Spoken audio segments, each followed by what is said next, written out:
हाकेभाऊ काय करतायत, त्यांच्यासमोर उदाहरण हे पडळकरांचं ठेवतात। सुरुवातीला आपण बघितलं असेल, पडळकरांनी आंदोलन हे धनगर समाजासाठी केलं होतं।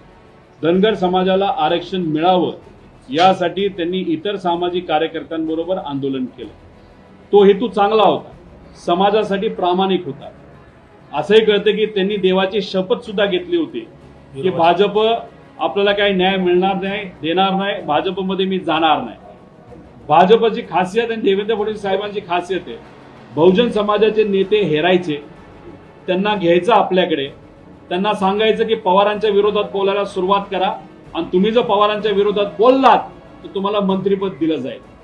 तर श्री बिरोबाची शपथ घेऊन सुद्धा पडळकरांनी काय केलं, देवेंद्र फडणवीस साहेबांबरोबर आले, भाजपत आले, पवारांच्या विरोधात बोलायला लागले आणि मग मोठे नेते झाले भाजपच्या अनुषंगाने आणि मग त्यांना काय मिळालं तर त्यांना आमदारकी मिळाली।